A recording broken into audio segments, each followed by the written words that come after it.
we are going to discuss a new chapter, that is solid state chemistry. We'll discuss lecture 01 of solid state. In this lecture, we'll discuss different types of solids, means classification of solids based on the nature of constituent particles and based on the arrangement of the atoms, ions, or molecules in a solid. And later on, we'll see crystal lattice, we'll see Bravais lattice, we'll see different types of crystal lattice, and we'll know how to determine packing efficiency in solids. So let us start the topic, that is solid state. Solid state आज का हमारा topic होगा.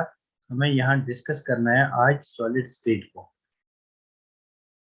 हम solid state को discuss करेंगे, isn't it? तो topic is solid state.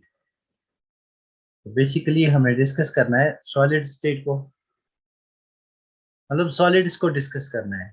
तो we know certain things about solids, हमें कुछ चीजें पता है रिगार्डिंग सॉलिड्स. तो कौन कौन सी चीजें हमें पता है? We know that solids are the substances. What are solids? These are the substances which are definite shape, which have definite shape, occupy definite volume, they occupy definite volume. ये बातें हमने 9th क्लास से सीखी है, isn't it? तो आज हम higher level पे जाएंगे. we will see solids की एक्चुअली मतलब इनका हायर लेवल देखेंगे. we will see classification of solids. Basically हम ब्रॉडली देखेंगे solid how are they classified. तो हम स्टार्ट करेंगे क्लासिफिकेशन से, because we know basic things regarding solids, isn't it? तो classification से start करेंगे. So there are two types of classification that we met in case of solids. One is the arrangement of constituent particles. Classification based on the arrangement of constituent particles. Arrangement of constituent particles. So what are constituent particles? These constituent particles may be atoms, means solids may be made up of atoms. These constituent particles may be atoms, they may be molecules, or they may be ions, isn't it? These are the constituent particles. So on the basis of arrangement of these constituent particles, we categorize solids into two categories. We have two types of solids. Number one is crystalline solid. Number one is crystalline solid, and number second is amorphous solids. Number second is amorphous solids. So we have two types of solids, crystalline solids and amorphous solids, depending upon the arrangement of constituent particles. Depending upon the arrangement of constituent particles. Is the arrangement a long range or short range, like that, isn't it? तो हमारे पास दो types of solids बनते हैं. एक होता है crystalline solids, इन्हीं को हम ट्रू सॉलिड्स भी कहते हैं. They are known as true solids. और इनको हम सीडो सॉलिड्स भी कहते हैं. They are known as pseudo solids.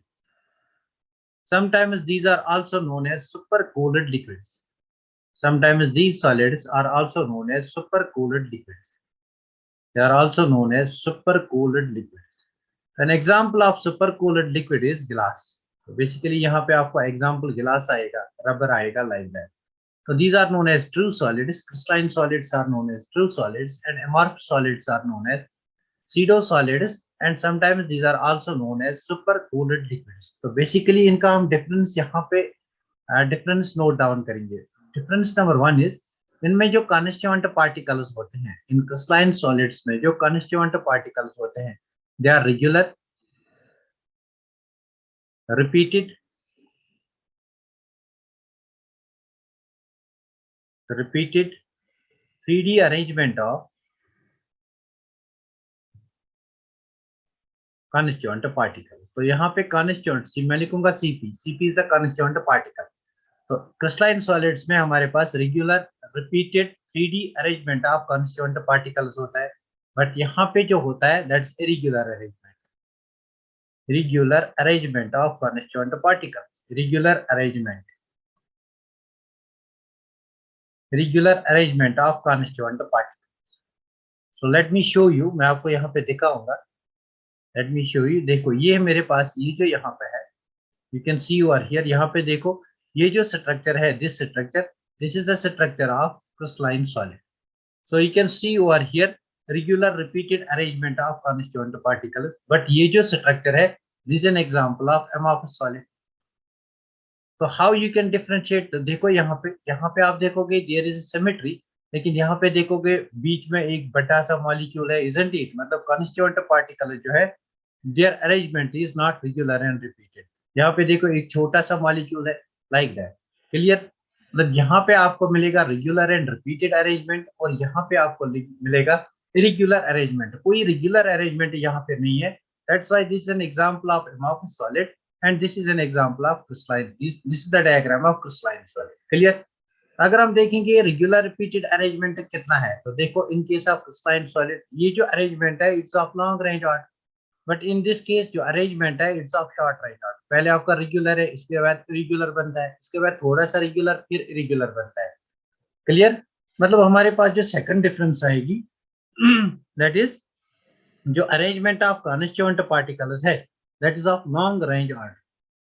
Long range order arrangement of constituent regular repeated 3D arrangement is of long range order। मतलब आपको बहुत लॉन्ग रेंज तक ये ऑर्डर मिलेगा। यहाँ पे जो अरेंजमेंट ऑफ कॉन्स्टिट्यूएंट पार्टिकल्स है it's of short range order. Short range order बताओ मुझे क्लियर हो रहा है या नहीं हो रहा? It is of short range order. तो ये दो डिफरेंसेस है। Number third difference is that's very very important है, इनका शार्प मेल्टिंग पॉइंट होता है। इनका शार्प मेल्टिंग पॉइंट होता है, बट इनका मेल्टिंग पॉइंट जो है that's not sharp. Melting point is not sharp. So let us see what we mean by this sharp melting point and not sharp melting point। तो basically अगर हम यहाँ पे ग्राफ प्लॉट करेंगे ना between melting point versus temperature, तो इनका जो ग्राफ आएगा that will be different from the graph of this. तो उस ग्राफ को देखते हैं, चलो पहले उस ग्राफ को देखते हैं।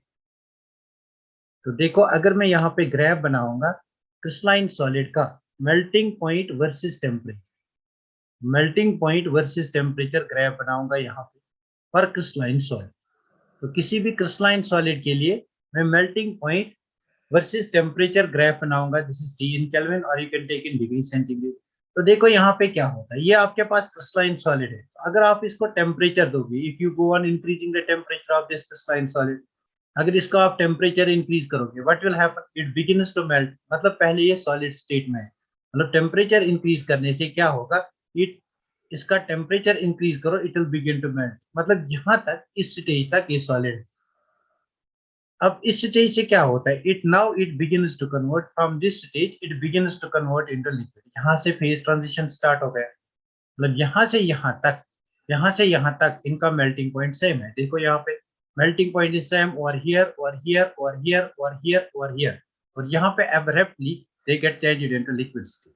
यहाँ पे आपका लिक्विड स्टेट है। मतलब ये जो स्टेट है दिस इज फेज इक्विलिब्रियम, जहाँ पे आपका solid and liquid both exist करता है। This is phase equilibrium. तो देखो एट फेज इक्विलिब्रियम जब ये मेल्ट होना स्टार्ट होते हैं अनटिल द पोजीशन जब ये मेल्ट होते हैं, तो वहां पे मेल्टिंग पॉइंट इनका कांस्टेंट रहता है। इसी को हम कहते हैं शार्प मेल्टिंग पॉइंट। क्लियर? तो ग्राफ आ सकता है एग्जाम में, अभी तक नहीं पूछा गया है, आ सकता है। क्लियर हुआ? So this is phase. Phase this is यहाँ पे दोनों फेज एग्जिस्ट करते हैं। This is phase equilibrium. बताओ मुझे ये बात क्लियर हुई? ये ग्राफ आपको क्लियर हुआ? शार्प मेल्टिंग पॉइंट मतलब क्या है, आप सॉलिड को हीट करते हो, हीट करते हो, हीट करते हो, एक स्टेज आता है when it begins to change into liquid. तो यहाँ पे ये begin into change into liquid. अब एक स्टेज आता है when it gets whole converted into liquid. तो ये जो स्टेज है, this stage it is known as phase equilibrium. इस स्टेज पे आप देखो कहीं पे भी यहाँ पे जो मेल्टिंग पॉइंट है वो यहाँ पे भी है, वो यहाँ पे भी है। देखो यहाँ से मेल्टिंग पॉइंट इज कांस्टेंट। मतलब मेल्टिंग पॉइंट कांस्टेंट का मतलब है कि they have sharp melting point. बताओ मुझे ये बात क्लियर हुई सबको? अगर मैं बनाऊंगा यहाँ पे diagram melting point versus temperature of amorphous solids, melting point versus temperature of amorphous solid। So in this case, what's happening with the increase in temperature, melting point increases continuously। So this is the diagram। बताओ मुझे क्या ये बात clear हुई melting point? ना let me know ये बात आपको क्लियर हुई? चैट बॉक्स में लिखो very good, very good, very good. हाँ सब बच्चे लिखो यहाँ पे ये बात आपको क्लियर हुई। Very good. कौन सा वाला ग्राफ? ये ग्राफ फिर से बताऊं, देखो मेरे पास कौन सा सॉलिड है, क्रिस्टलाइन सॉलिड है। तो क्रिस्टलाइन सॉलिड का मैं ग्राफ बनाऊंगा मेल्टिंग पॉइंट का। मुझे इसका मेल्टिंग पॉइंट निकालना है, मतलब एमपी निकालना है। तो वर्सेस टेम्परेचर बनाऊंगा। तो क्रिस्टलाइन सॉलिड का शार्प मेल्टिंग पॉइंट होता है, मतलब पहले कंटिन्यूअसली इंक्रीज होगा। यहाँ तक जब तक इंक्रीज होगा यहाँ तक ये सॉलिड है। ना सॉलिड से चेंज होने लगा लिक्विड में, मतलब कांस्टेंट रह गया मेल्टिंग पॉइंट, इसी को कहते हैं शार्प मेल्टिंग पॉइंट।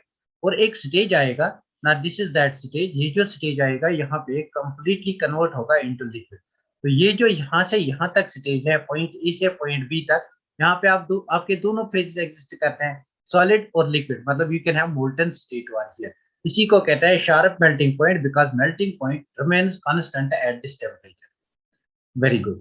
तो नेक्स्ट हमारे पास जो डिफरेंस है, नेक्स्ट डिफरेंस पे आता है, that is heat of fusion. तो अगर इनका मेल्टिंग पॉइंट शार्प है तो इनका हीट ऑफ फ्यूजन भी डेफिनेट होगा, मतलब क्रिस्टलाइन सॉलिड्स में क्या होगा, इनमें डेफिनेट हीट ऑफ फ्यूजन होगा। This is fourth difference, definite delta H of fusion, definite delta H of fusion.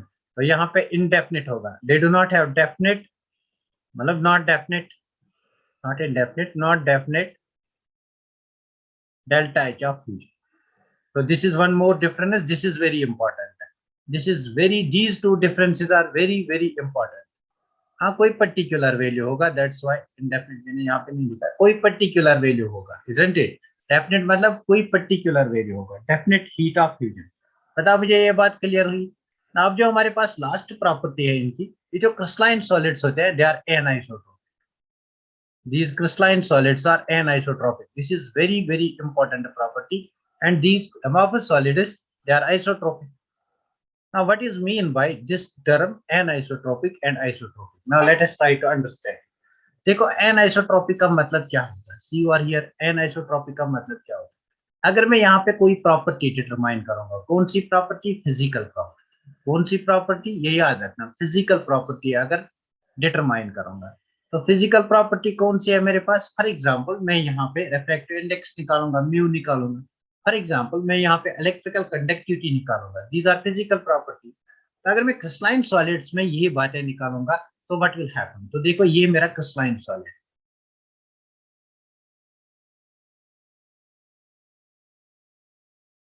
अरे यार देखो ये जो अरेंजमेंट है ना, अरेंजमेंट इज देखो arrangement of constituent particles, it is regular repeated and free. मतलब जितनी हीट आपको यहाँ पे लगेगी ना इस बॉन्ड को ब्रेक करने में, उतनी ही यहाँ पे, उतनी ही यहाँ पे, उतनी ही यहाँ पे, उतनी ही यहाँ पे।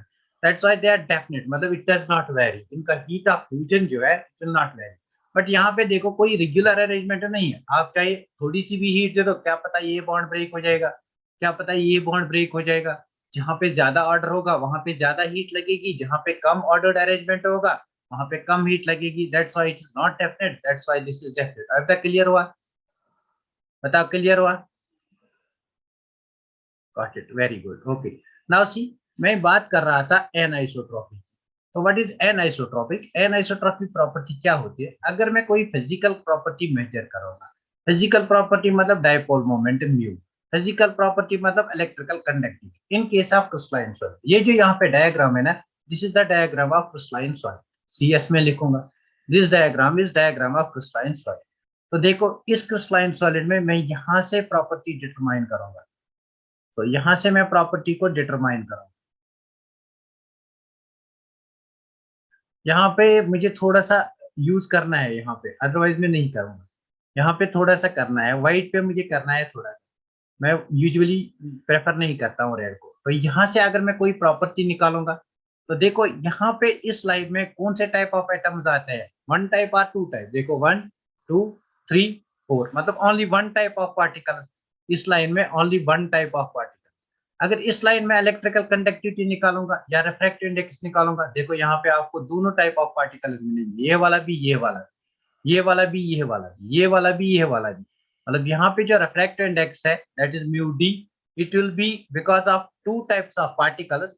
यहाँ पे जो रिफ्रैक्टिव इंडेक्स होगा that is mu B, it will be because of only one type of particle. तो बताओ मुझे क्या वैल्यू सेम आएंगे या डिफरेंट आएंगे? बताओ मुझे क्या वैल्यू सेम आएंगे या डिफरेंट आएंगे? यहाँ पे अगर आप देखोगे यहाँ से आप म्यू बी कैलकुलेट करते हो, it will B only because of these dark circle, dark particles, dark circles. और अगर आप यहाँ से डिटरमाइन करोगे म्यू डी, तो इसको मैं कह चुका यहाँ से इट इज म्यू डी, तो म्यू डी अगर आप यहाँ से निकालोगे it will be because of two types of particles, because to types of particles fall on this line, that will be because of dark circles and follow white circles. तो बताओ मुझे property, यहाँ पे टू टाइप्स ऑफ आयन्स होंगे, यहाँ पे एक ही type of ion होगा। Electrical conductivity depends upon the moment of ions. तो यहाँ पे इलेक्ट्रिकल कंडक्टिविटी का एक वैल्यू आएगा, यहाँ पे कुछ और डिफरेंट वैल्यू आएगा। मतलब अगर फिजिकल प्रॉपर्टी मेजर करेंगे in different directions and if its value comes out to be different, then the property is called anisotropy. Then the property is called anisotropy. तो नेक्स्ट पेज पे लिखते हैं anisotropy क्या होता है। तो देखो, what is anisotropy? Is this colour anisotropy, is this colour visible to you?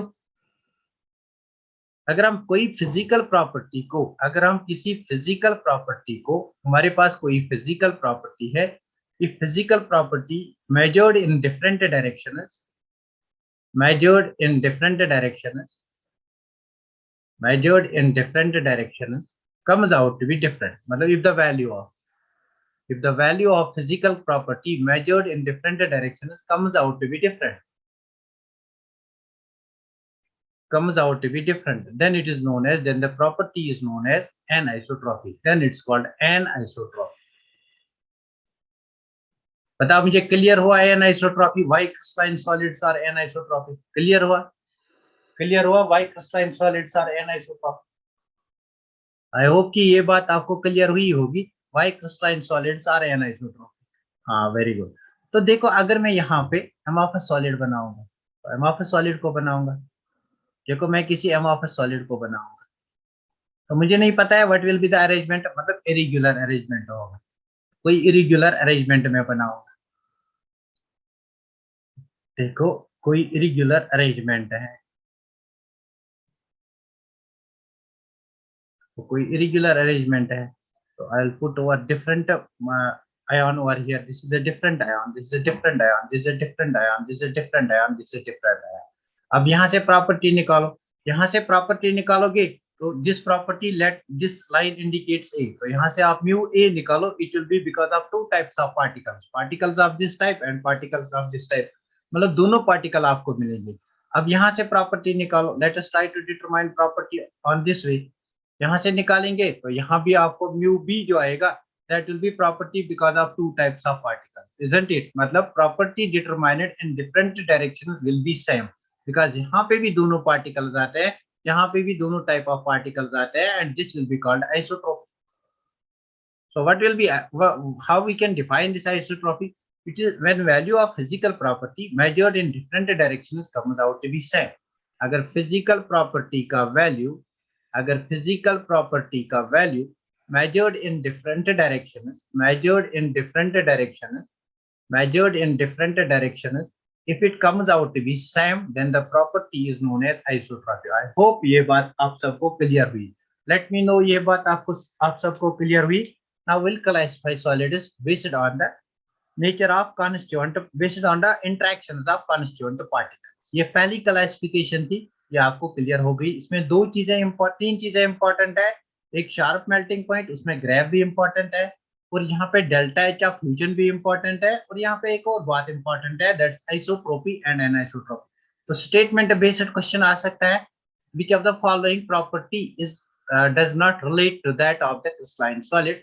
तो बोलेगा इनका मेल्टिंग पॉइंट शार्प होगा, इनका हीट ऑफ फ्यूजन जो है that is definite, and they are anisotropic. तो आपको बताना है विच इज करेक्ट और नॉट। यहाँ से स्टेटमेंट बेस्ड क्वेश्चन आ सकता है, otherwise it is not important, मतलब इतना ही इसमें इम्पोर्टेंट है। तो नेक्स्ट पेज पे चलते हैं, सेकंड क्लासिफिकेशन देखते हैं। Second classification is equally important है, बिकॉज टेक्स्ट बुक में उसमें लिखा गया है एग्जांपल्स के साथ। सो सेकंड क्लासिफिकेशन की बात करेंगे, तो सेकंड क्लासिफिकेशन किस पे डिपेंड करता है? It depends upon, this classification depends upon interactions between constituent particles. Interactions की बात करेंगे, मतलब इंटरेक्शंस में हमारे पास नेचर ऑफ बॉन्डिंग क्या होगा। तो we can have different types of solids depending upon the nature of bonding between the constituent particles. तो मेरे पास जो पहला वाला आता है class, that is known as molecular solid.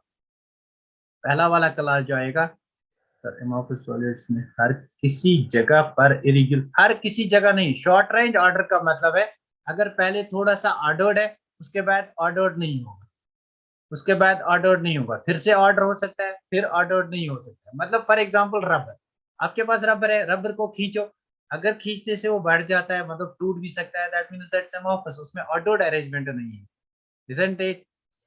Number first इस पे आता है molecular solids. Vessel got it. Short range order इसी को कहते हैं, थोड़ा सा हो सकता है, कुछ रेंज अप टू 2 और 3 और 4 एटम्स हो सकते हैं। क्लियर हुआ फैसल? तब मैं आगे चलूंगा। हाँ, इससे बहुत फर्क पड़ता है यार, इससे बहुत मेल्टिंग पॉइंट पे फर्क पड़ेगा, हीट ऑफ फ्यूजन पे फर्क पड़ेगा। It will affect the properties, all physical properties, even it will affect all the types of the properties in a solid. बहुत ज्यादा फर्क पड़ता है। तो देखो molecular solids, this is the first class. Molecular solids पे हमारे पास, ओके, मॉलिक्यूलर सॉलिड्स पे हमारे पास तीन टाइप्स ऑफ मॉलिक्यूलर सॉलिड्स आ सकते हैं। तो यहाँ पे जो फर्स्ट कैटेगरी होगी that will B non polar molecular solid. Molecular solid का क्लास है नॉन पोलर। नॉन पोलर मतलब यहाँ पे कोई पोलैरिटी नहीं होगी, पोलैरिटी नहीं होगी, कॉन्स्टिट्यूएंट पार्टिकल्स जो होंगे that will B molecule. Constituent particles यहाँ पे लिखो, कॉन्स्टिट्यूएंट पार्टिकल्स, मॉलिक्यूल्स यहाँ पे लिखो, टाइप, टाइप है हमारा मॉलिक्यूलर सॉलिड, इसमें फर्स्ट क्लास है नॉन पोलर। उसके बाद लिखो इसमें एग्जांपल्स, यहाँ पे एक टेबल बना है, इसमें लिखो एग्जांपल्स, और यहाँ पे आप लिख सकते हो कंडक्टिविटी, कंडक्टिविटी यहाँ पे आप लिख सकते हो मेल्टिंग पॉइंट, यहाँ पे आप लिख सकते हो मेल्टिंग, सो दैट पूरी डिफरेंस आएगी। देखो नॉन पोलर में हमारे पास क्या होते हैं, मॉलिक्यूल्स कॉन्स्टिट्यूएंट पार्टिकल्स, मतलब मॉलिक्यूल्स कॉन्स्टिट्यूएंट पार्टिकल्स, तो नॉन पोलर की एग्जांपल्स आपको दिमाग में आई होगी। तो कौन कौन से एग्जांपल हो सकती है जो नॉन पोलर मॉलिक्यूल होंगे? आर्गन है हमारे पास, फॉर एग्जांपल H2 मॉलिक्यूल है हमारे पास, फॉर एग्जांपल कार्बन डाइऑक्साइड है, isn't it? Carbon dioxide in solid state it is known as dry ice, isn't it? तो हमारे पास आयोडीन है, हमारे पास एग्जाम्पल हो सकता है CCl4। These are all non polar molecule. बताओ मुझे क्या ये कंडक्टिव होंगे या non conductive? Since they are non polar therefore they are non conductive. Non conductive, they are non conductive मतलब they are insulators, they behave as insulator, they behave as insulator. बताओ इनमें force of attraction कौन सा होगा, इनमें force of attraction कौन सा होगा? हमने पढ़ा था कहाँ, गैसियस स्टेट में, कि जो नॉन पोलर मॉलिक्यूल्स में होते हैं इनमें डिस्पर्शन फोर्सेस होते हैं या लंडन फोर्सेस होते हैं, isn't it? इनमें लंडन फोर्सेस होते हैं, मतलब यहाँ पे लिखो फोर्स ऑफ अट्रैक्शन कौन सा होगा, यहाँ पे लंडन फोर्स होगा, मतलब डिस्पर्शन फोर्सेस होंगे, लंडन फोर्स। लंडन फोर्स बहुत ही वीक फोर्स होता है, isn't it? इसलिए इनका मेल्टिंग पॉइंट जो है that's very very weak. Melting point is very very weak, मतलब they will be very soft, ये भी सॉफ्ट भी होते हैं। तो इसी मॉलिक्यूलर सॉलिड का सेकंड क्लास हमारे पास है, they will be known as polar molecular solid. तो बस यहाँ पे एग्जांपल अगर आपको आएगा which of the following is polar molecular solid, so it will basically simple to understand, इसमें हमारे पास पोलर मॉलिक्यूल ही होगा। अगर यहाँ पे हम इंटरेक्शंस देखेंगे तो पोलर मॉलिक्यूल्स में हमारे पास डी इंटरेक्शंस होते हैं। What is D interaction? Dipole dipole interaction, यहाँ पे dipole dipole interaction, isn't it? D interaction बोले तो डाइपोल डाइपोल इंटरेक्शन, तो लिखो वहां पे डाइपोल डाइपोल इंटरेक्शन। एग्जाम्पल्स लिखेंगे, example will be that of SO2, example will be that of HCl, these are the example। तो बताए क्या ये कंडक्टिव होंगे? these molecular solids, यहाँ पे याद रखो they are all insulators, all molecular solids are insulators irrespective of the fact whether they are polar, non-polar or anything। तो इनका जो फोर्स ऑफ अट्रैक्शन होगा that is D interaction, dipole dipole interaction. Example याद रखना है, force of interaction याद रखना है, और बताना है कंडक्टिविटी याद रखनी है। क्या याद रखना है? Conductivity, they are non conducting. हाँ, all molecular solids are non conducting, ऐसा याद रखो। हाँ, हमारे पास they will be also soft, मतलब they will have weak melting point also, मतलब all molecular solids are insulators, they behave as insulators and they have weak melting point, they have weak MP. ये दो बातें यहीं से याद रखो, अब क्या बार बार लिखने की जरूरत है। Number third, hydrogen bonded molecular solid, hydrogen bonded molecular solid. इसकी third example hydrogen bonded molecular solid. बता कौन सी टाइप ऑफ इंटरेक्शन होगी? हाइड्रोजन बॉन्डिंग होगी। हाइड्रोजन बॉन्डिंग होगी तो हमारे पास एग्जांपल दिमाग में आएगा, what will be the example? Dry, मतलब वाटर, वाटर का ice form, this is solid, isn't it? This is solid. तो थोड़ा सा इनसे ये हार्ड होता है, बट HF है, लाइक दैट। HF है मतलब H फोन याद रखो, H फोन। तो इसमें सॉलिड ढूंढो, जो भी सॉलिड होगा H4, मतलब when hydrogen is attached to fluorine oxygen nitrogen there is possibility of hydrogen bond.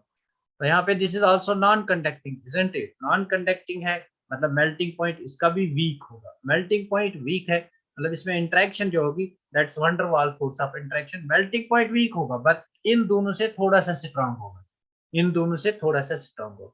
Clear हुआ मॉलिक्यूलर सॉलिड क्या होता है? तो this was first class. Clear हुआ मॉलिक्यूलर सॉलिड क्या होते हैं? आई होप कि ये बात क्लियर हुई। क्लियर हुआ मॉलिक्यूलर सॉलिड्स क्या होते हैं? Very good. अमोनिया भी आएगा, वेरी गुड। तो second ammonia if it is in solid form. Second part जो इसमें है, हमारे पास कौन से टाइप ऑफ सॉलिड होते हैं? That's ionic solid. तो बताओ मुझे आयोनिक सॉलिड में कौन से टाइप ऑफ इंटरेक्शन हो सकते हैं? आयोनिक बॉन्ड हो सकता है। आयोनिक बॉन्ड किसकी वजह से हो सकता है? मुझे लगता है ionic bond is because of electrostatic force of attraction, मतलब F is equal to KQ1 Q2 divided by R square, Coulombian force of attraction, electrostatic force of attraction because of charges. Ions exist in the form of A plus B minus. तो यहाँ पे Coulombian force of attraction हो सकता है, isn't it? यहाँ पे कौन सा force होगा? Coulombian force of attraction होगा, isn't it? Examples में NaCl, examples में calcium fluoride, examples में हमारे पास for example ZNS, zinc sulfide, etc. Because इनको डिस्कस ही करना है इस यूनिट में, इसलिए बहुत सारी एग्जांपल्स आएंगे। तो यहाँ पे अगर देखेंगे they are hard, ionic solids are hard because ionic compounds are hard, AgCl like that, isn't it? तो दीज आर इंसुलेटर्स। तो लिखो these are insulators in solid state but they behave as conductors in molten state. अगर हम molten state में लेंगे और in aqueous state, molten state और aqueous state they become conductive. Molten और एक्वस स्टेट में ये कंडक्टिव होते हैं, सॉलिड स्टेट में ये इंसुलेटर्स होते हैं। They behave as conductors in molten state और aqueous state. Molten means heat करके। तो यहाँ पे अगर इनका मेल्टिंग पॉइंट देखेंगे, मेल्टिंग पॉइंट इज हाई, मतलब higher than that of molecular solid. Last पे ऑर्डर भी दूंगा मेल्टिंग पॉइंट का। बताइए ये बातें क्लियर हुई यहाँ तक? जल्दी से बोलो यहाँ तक बातें क्लियर हुई? लेट मी नो यहाँ तक बातें क्लियर हुई। Very good,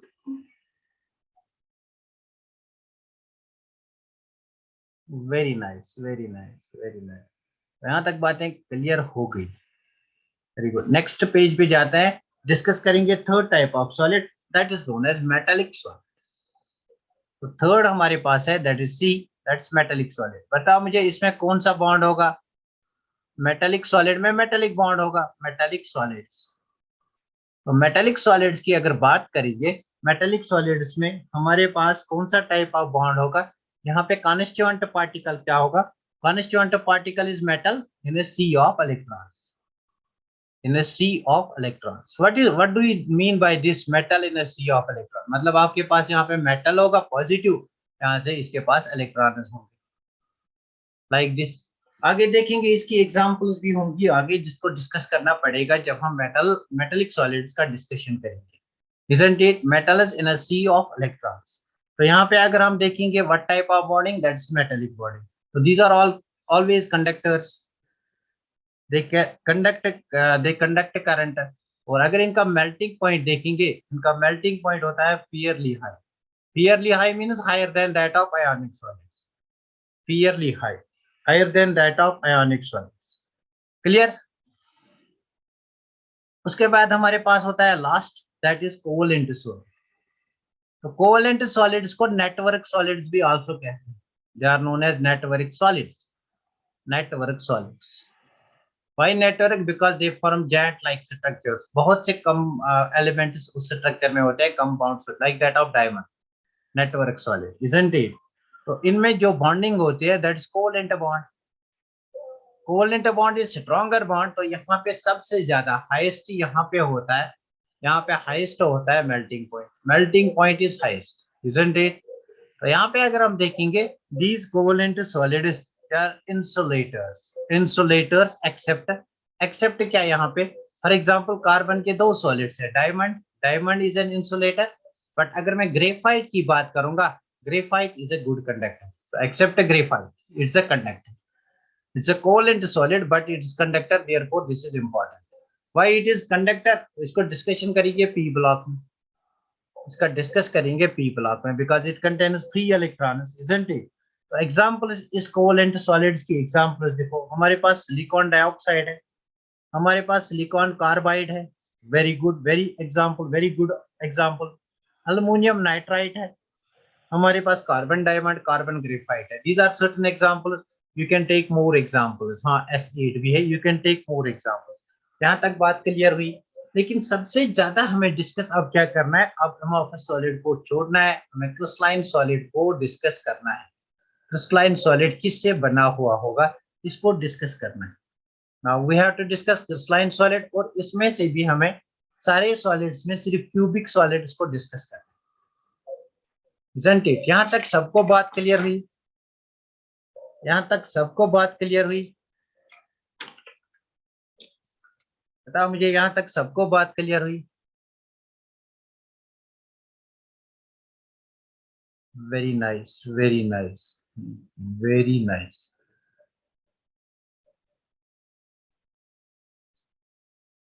speed but stars, speed ज्यादा है एक्चुअली। यहाँ तक जो है ना, यहाँ तक स्पीड रखनी थी ज्यादा है, क्योंकि यहाँ तक almost we know everything, isn't it? That's why यहाँ तक थोड़ी सी स्पीड मैंने बढ़ाई। अब मैं स्पीड को कम करूंगा, because now we have to discuss new things. थोड़ी सी कम करूंगा, we have to discuss new things. तो देखो, हमें डिस्कस करना है एक्चुअली क्रिस्टलाइन सॉलिड को। क्रिस्टलाइन सॉलिड को हम अब क्रिस्टल भी कहेंगे। क्रिस्टलाइन सॉलिड को अब हम क्रिस्टल भी कहेंगे, इसको क्रिस्टल कहेंगे। तो बेसिकली हमें देखना है ये जो क्रिस्टल है अच्छा, नोट्स बना रही हो? चलो मैं फिर बाद में आपको स्क्रीनशॉट उठाने के लिए इसका मौका, पिकअप करने के लिए इसका मौका दी। तो क्रिस्टलाइन सॉलिड्स में मैं क्रिस्टल की बात करूँ, अगर मैं क्रिस्टल की बात करूंगा, तो क्रिस्टल में हमें देखना है ये क्रिस्टल बना किससे है। It is made up of lattice known as space lattice. Space lattice में भी हमें डिस्कस करना है किसका, इसमें हमें डिस्कस करना है यूनिट सेल का। मतलब अब हमें यूनिट सेल को डिस्कस करना है, हमें स्पेस लैटिस को डिस्कस करना है। Now what is space lattice, पहले इसका डिस्कशन करेंगे।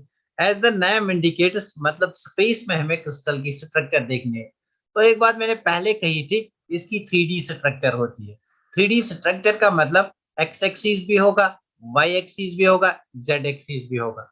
मतलब जब भी हम कोई यूनिट सेल बनाएंगे, जब भी हम कोई लैटिस बनाएंगे, उसमें एक्स एक्सिस भी होगा, वाई एक्सिस भी होगा, जेड एक्सिस भी होगा।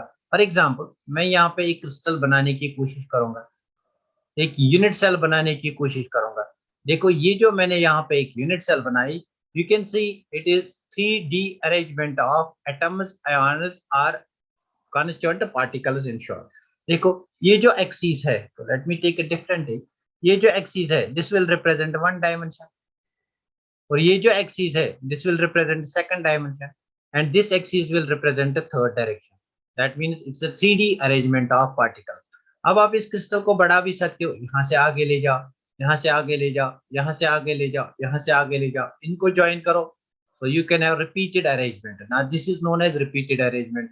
फिर इसको आगे ले जाओ, इसको आगे ले जाओ, इसको आगे ले जाओ, इसको आगे ले जाओ, you can have repeated arrangement. This is known as, this is known as space lattice. मतलब स्पेस में regular repeated arrangement of constituent particles in 3D arrangement, that is known as spacelets. Clear? बता मुझे, स्पेसलेट्स clear हुआ? अगर आप इसको थोड़ा, इस पे आप नजर मतलब जमाओगे ना, तो आपको लगेगा कि ये 3D है। जरा गौर से इस पिक्चर पे देखो, आपको लगेगा ये 3D है। तो इसका अगर मैं एक छोटा सा, इसका अगर मैं एक छोटा सा स्लाइस लूंगा, मतलब इसका एक यूनिट सेल लूंगा, that will be known as unit cell. हाँ, तो that will be known as unit cell. तो इसका यूनिट सेल मतलब इसका एक पार्ट बनाऊंगा, that will be known as unit cell. अभी मेरे पास बनाए हुए हैं, तो पहले मैं आपको सिखाना चाहता हूँ यहाँ पे बनाते कैसे। तो this is known as unit cell. ये एक क्रिस्टल लैटिस का यूनिट सेल है, ये एक क्रिस्टल लैटिस का यूनिट सेल है। This will be known as unit cell. This is a unit cell of crystal lattice, means it is the smallest block of crystal lattice। फिर इसी block से आप और क्रिस्टल बना, क्रिस्टल लैटिस मतलब आप और यूनिट सेल जोड़ के क्रिस्टल लैटिस बनाते हो। जैसे आप ईंटों को जोड़ते हो, this is the smallest block, फिर इसके साथ और जोड़ते हो तब आपके पास कोई बिल्डिंग तैयार होती है। तो ये जो बिल्डिंग है it is like this space lattice. तो इस बिल्डिंग का जो स्मॉलेस्ट ब्लॉक है that will be known as unit cell, मतलब this will be known as unit cell. Clear हुआ?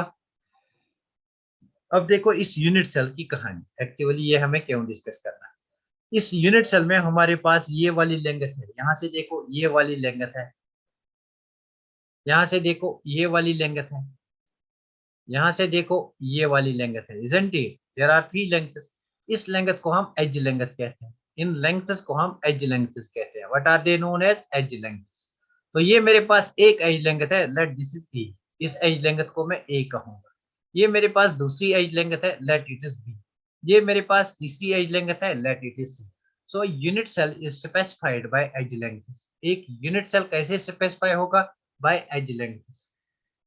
एक यूनिट सेल को आप कैसे पहचानोगे? Bye as length. तो कितनी एज लेंथ्स है? 3, ए बी एंड सी।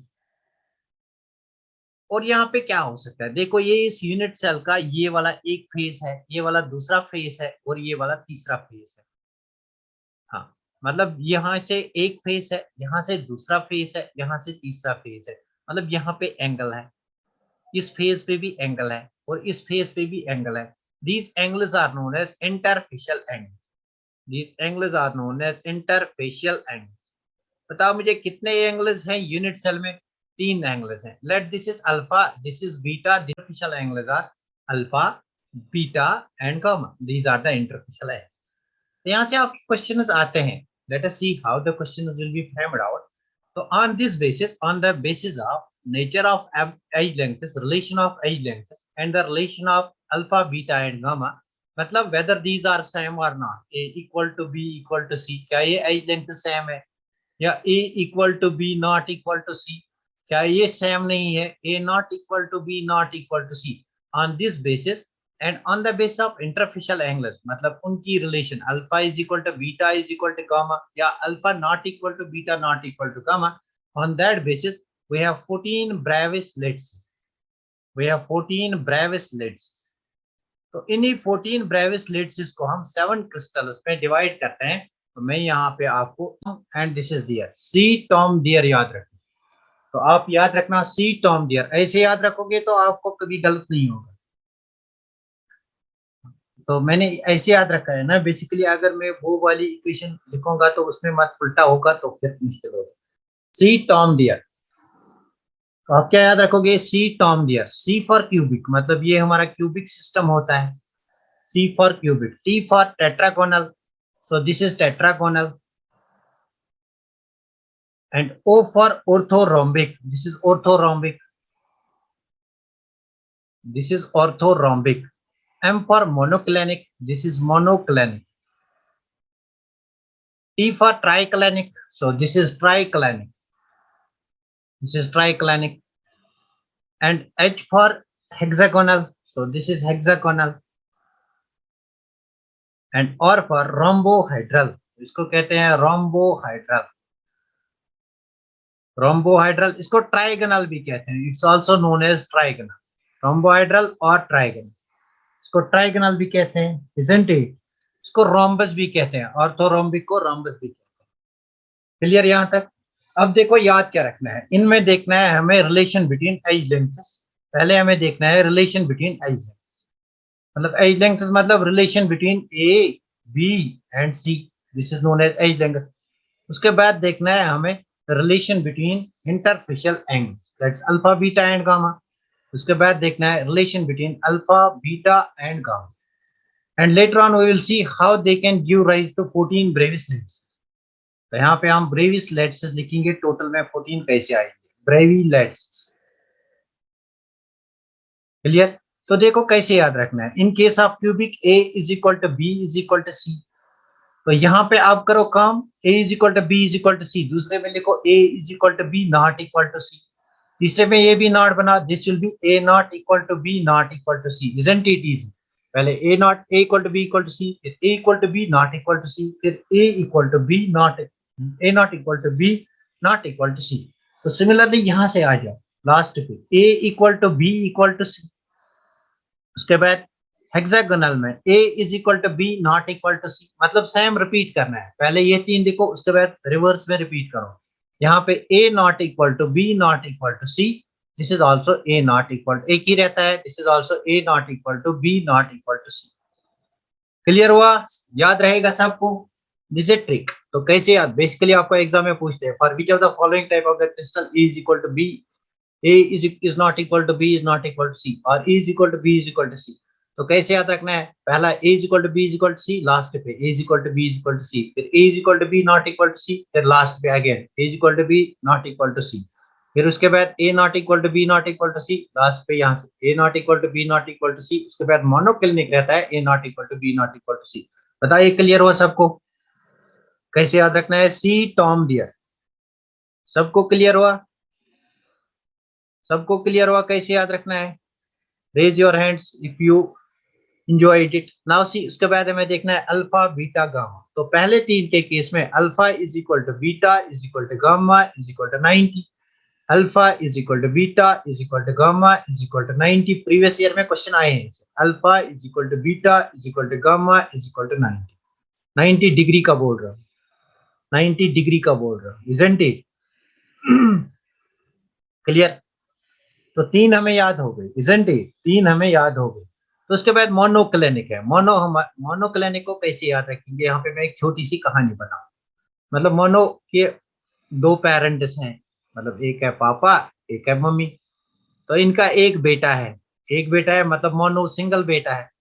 तो अब ये सिंगल बेटा जो है, मतलब ये सिंगल बेटा जो है, ये इनसे दूर रहता है, मतलब अलग रहता है इनसे, मतलब one angle will not be equal to 90, isn't it? तो monoclinic में one angle will not be equal to 90.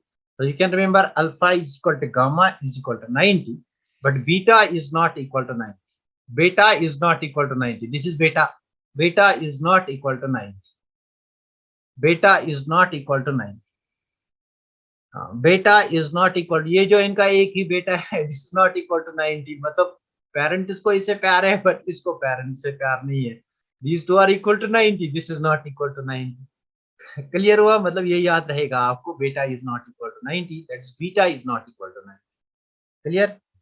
तो इस केस में आप देखो, alpha is not equal to beta is not equal to gamma is not equal to 90। Clear?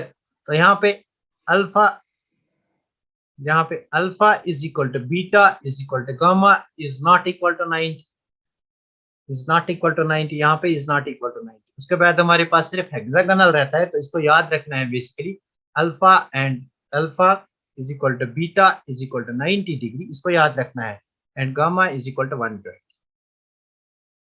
बस इस वाले को आपको याद रखना है, बाकी सब आपको याद रहेगा। अब देखो ब्रेविस्लेट्स कैसे आएंगे, यहाँ पे 14 ब्रेविस्लेट्स कैसे आएंगे, हाउ वी कैन फाइंड 14 ब्रेविस्लेट्स। तो ये जो हमारे पास क्रिस्टल्स होते हैं ना, they can be of 4 types. या तो हमारे पास प्रिमिटिव होगा जिसको हम सिंपल क्यूबिक कहते हैं, या एफसीसी होगा फेस सेंटर्ड, इनका डिस्कशन होगा, अभी जिसको पता नहीं है कोई बात नहीं है, इनका डिस्कशन होगा।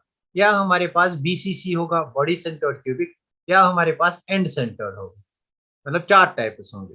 तो ये जो हमारे पास क्यूबिक क्रिस्टल्स है ना, क्यूबिक क्रिस्टल्स में हमारे पास एक होता है SC, let me take a different thing. Cubic crystals में हमारे पास होता है, एक होता है एससी, मतलब सिंपल क्यूबिक, इसका भी डिस्कशन होगा, टेंशन मत लो। एक होता है हमारे पास एफसीसी भी, इसमें हमारे पास इसमें होता है बीसीसी। बताओ मुझे टोटल कितने टाइप्स ऑफ क्रिस्टल्स होंगे? 3, यहाँ पे 3। अब देखो टेट्रागोनल में हमारे पास 2 होते हैं, एक होता है परमिटिव, परमिटिव मतलब एससी सिंपल क्यूबिक, और एक होता है यहाँ पे हमारा बीसीसी बॉडी सेंटर्ड क्यूबिक। तो यहाँ पे 2 होते हैं, 3 2 हो गए 5। उसके बाद हमारे पास है ऑर्थोरोम्बिक, ऑर्थोरोम्बिक में 4 होते हैं, ऑर्थोरोम्बिक के केस में हमारे पास 4 होते हैं। तो let us see what are these 4 types. एक होगा all the 4 types, simple cubic, BCC, FCC, और होगा एंड सेंटर्ड। एंड सेंटर्ड मतलब 1 2 3 4, इस पे टोटल 4 है, 4 3 7 2 9 अभी पेंडिंग है। तो इसमें देखो, इसमें 2 है, एक है सिंपल क्यूबिक और एक है इसमें एंड सेंटर्ड, मतलब इसमें 2 है, इसमें 2 है। क्वेश्चन आ सकता है, in case of orthorhombic how many types of unit cells are possible there, simple cubic, BCC, FCC and end centre. Because Bravais lattices से आया है। तो यहाँ पे दो, ट्राइक्लिनिक में हमारे पास एक ही होता है, दैट इज प्रिमिटिव, और इसको कहते हैं simple cubic. And in case of hexagonal, मतलब यहाँ से एक आता है। In case of hexagonal, hexagonal में हमारे पास सिर्फ एक होता है, that's primitive, simple cubic, that's primitive.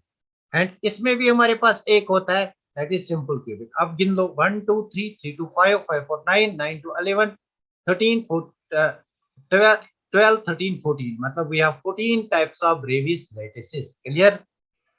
We have 14 types of brevis lattices, सबको क्लियर हुआ? तो क्वेश्चन यहाँ से आ सकता है बेसिकली, पूछा नहीं गया अब तक लेकिन आ सकता है। आपको बोलेगा क्यूबिक सिस्टम में कितनी ब्रेविस लेटिसेस हैं? 3। आपको बोलेगा टेट्रागोनल में कितनी ब्रेविस लेटिसेस है, या which of the following Bravais lattices does not exist in the cubic system, which of the following Bravais lattice does not exist in the tetragonal, which of the following brevis lattice does not exist in the monoclinic system, like that, clear? बताओ मुझे, ये बात clear सबको हुई? इसका आप screenshot ले सकते हो। तो this is a trick, how you remember it. मैंने ऐसे ही याद रखा है अपने जमाने में, तो आप भी ऐसे ही याद रख सकते, you can remember it like this. अगर यहाँ तक बात क्लियर हुई, मैं आगे चलूंगा, इसका पहले आप स्क्रीनशॉट ले लो, because this is going to be very very important session. तो बहुत मजा भी आता है इसमें सॉलिड स्टेट। तो ऐसे मुझे मॉडल जरूरत थे, बट मुझे लगा फिर मॉडल के ऑलरेडी टेकन, वेरी गुड। इस साल क्वेश्चन आया था इसमें, इस साल क्वेश्चन किस में से आया था? इसमें से। Actually I have not seen the 12th part. जब मैं नीट दे रहा था तो मेरे मेरे टाइम इसमें से क्वेश्चन आया था, ट्राई क्लिनिक वाला आया था।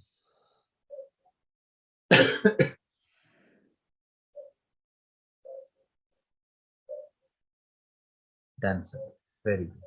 तो नेक्स्ट देखो, अब इन सब में से हमें डिस्कस करना है क्यूबिक सिस्टम। अगर क्यूबिक सिस्टम को डिस्कस करना है तो हमें इन्हीं 3 ब्रेविस्लेट्स को डिस्कस करना है। तो इन्हीं 3 पे न्यूमेरिकल्स भी आते हैं, इन्हीं 3 का हमें सॉलिड स्टेट ही डिस्कस करना है। तो देखो, इन 3 को अगर देखेंगे, ये मेरे पास होता है प्रिमिटिव। Is it visible? क्या ये विजिबल है? क्या ये विजिबल है? बताओ मुझे, क्या ये विजिबल है? क्यूबिक सिस्टम के 3 पार्ट्स हैं। एक होता है प्रिमिटिव, एक होता है बॉडी सेंटर्ड, एक होता है फेस सेंटर्ड।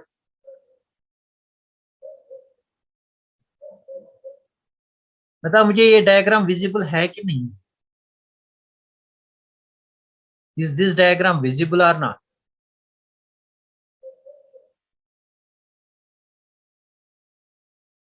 हाँ, वेरी गुड। देखो, नाउ सी, ये जो है this is known as primitive, इसको कहते हैं primitive. Let me take a different tick जो यहाँ पे मुझे दिखाई। तो ये जो है, मुझे यहाँ पे रेड को यूज करना है यार। Let me use the red pen over here. तो इसको कहते हैं सिंपल क्यूबिक और प्रिमिटिव। ये जो है it is known as body centered cubic system, और ये जो है this is known as face centered cubic system. इसको हम शॉर्ट में एफसीसी कहते हैं, इसको शॉर्ट में बीसीसी कहते हैं, इसको एससी कहते हैं। अब देखो एससी क्या होता है। SC is that unit cell जिसमें atoms only at a corner. देखो, ये कॉर्नर है, ये भी कॉर्नर है, ये भी कॉर्नर है। इससे हमारा टाइम बचेगा, that's why I have taken the diagram. ये भी कॉर्नर है, ये भी कॉर्नर है, ये भी कॉर्नर है, ये भी कॉर्नर है। मतलब एससी में क्या होता है, अगर हम एससी को यहाँ पे लिखेंगे, in case of SC atoms are only at the corner, atoms only at corner. तो एटम सिर्फ कॉर्नर्स पे होगा, atoms will be present only at the corner. हाँ, अगर मैं इसकी बात करूंगा, so what is this? This is BCC. यहाँ पे कॉर्नर्स पे एटम्स है, you can see 1 2 3 4 5 6 7 8, and one atom is at the body centre. तो ये जो एटम है this is at the body centre. तो यहाँ पे दो टाइप ऑफ एटम्स हैं। मतलब अगर बीसीसी की बात करेंगे, बीसीसी में हमारे पास होंगे atoms at the corners, atoms at corners plus atom at body center, one atom at body center. Atom at body center, body के सेंटर के बीच में एक एटम होगा, इजंट इट? अगर एफसीसी की बात करेंगे तो यहाँ पे आप देख सकते हो, ये जो एटम है this is at corner, this is at corner, this atom is also at corner, this atom is corner, this atom is corner. मतलब कॉर्नर्स पे 8 एटम्स हैं, इजंट इट? और उसके साथ साथ this is called face, this is called face, this is called face, this is called face. अब आप सोचोगे कि यहाँ पे 2 एटम्स क्यों हैं? एक आगे साइड है, एक पीछे साइड है, मतलब यहाँ पे आगे एक फेस होगा, पीछे एक फेस होगा। That's why atoms at the corners as well as on each face of the cube. Atom at the corner and as well as on each face of the cube, मतलब FCC की बात करेंगे, FCC में हमारे पास atoms कहाँ कहाँ पे होंगे, at the corners and at each face of cube, at each face of cube. ये बातें मैं क्यों लिखा रहा हूँ, because these are going to be very important, बहुत ही इंपॉर्टेंट है, बहुत ही इंपॉर्टेंट है। अब यहाँ पे कंट्रीब्यूशन, कंट्रीब्यूशन लिखो, मतलब हर एक एटम का कंट्रीब्यूशन। या पहले लिखो क्यूब में कहाँ पे कौन कौन से एटम्स होते हैं। In case of cube, now these are all cubes, तो इन क्यूब्स में हमें देखना है एटम्स जो हैं प्रेजेंट है, these are at the corners, यहाँ पे कॉर्नर्स और बॉडी सेंटर पे, यहाँ पे कॉर्नर्स और फेस सेंटर। तो हम देखेंगे कॉर्नर्स पे कितने एटम्स होंगे, बताओ मुझे कॉर्नर्स पे कितने एटम है। नंबर फर्स्ट में कॉर्नर की बात करूंगा, कॉर्नर्स पे कितने एटम्स है, कॉर्नर्स पे 8 एटम्स है, सी 1 2 3 4 5 6 7 8, इजंट इट। तो अगर मैं बात करूंगा, अगर मैं बात करूंगा नंबर ऑफ फेसेस की, तो कितने फेसेस हैं। अगर मैं फेसेस की बात करूंगा, नंबर ऑफ फेसेस, फेसेस का नंबर अगर मैं बात करूंगा, देखो one face, second face, third face, fourth face, एक आगे एक पीछे, मतलब 6 face, faces are six over here.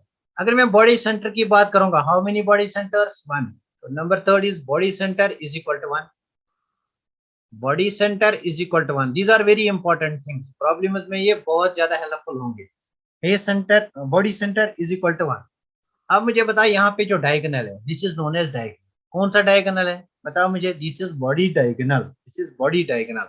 How many body diagonals, one two three four, चार बॉडी डायगोनल्स होंगे। क्यूब में हमारे पास चार body diagonal, let me show it with a different diagram. तो मैं आपको डिफरेंट डायग्राम से बॉडी डायगोनल, अगर मेरे पास होगी, यहाँ पे नहीं, यहाँ पे नहीं, तो सी मैं यहाँ पे एक क्यूब बनाऊंगा,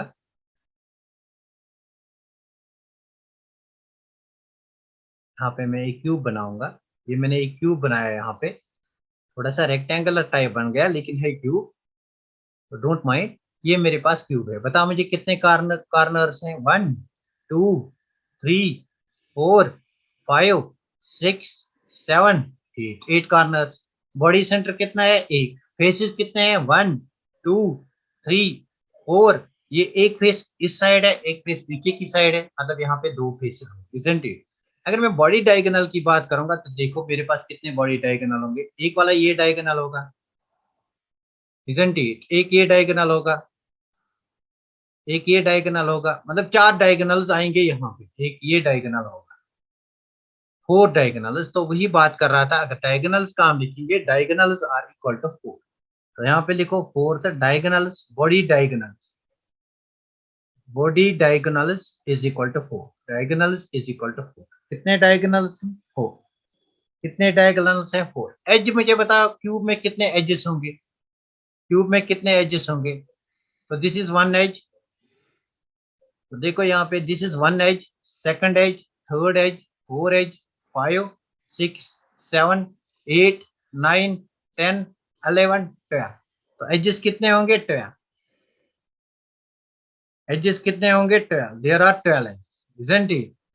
एजेस होंगे यहाँ पे 12, हाँ वेरी गुड, एजेस 12 होंगे, एजेस 12 होंगे। So these are certain information जो मैंने आपको यहाँ पे क्यूब के बारे में बताई, कि कार्नर्स पे 8 एटम्स होते हैं और कॉर्नर्स आठ भी होते हैं, इजंट इट। इस कॉर्नर के साथ एक और क्यूब जुड़ेगा, इस कॉर्नर के साथ एक और, इस कॉर्नर के साथ एक और, isn't it.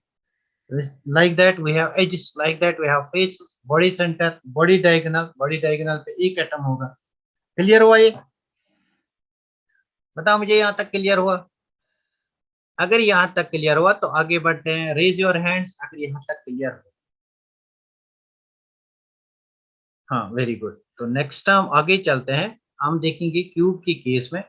Now this is A cube, देखो यहाँ पे a cube has 12 edges, यहाँ पे मैंने लिखा है, तो इसी को मैं ढूंढ रहा था। A cube has 12 edges, this is a body diagonal, there are four body diagonals of a cube, so this is a body diagonal. There are six faces of a cube, there are eight corners, there are six faces, so face diagonal is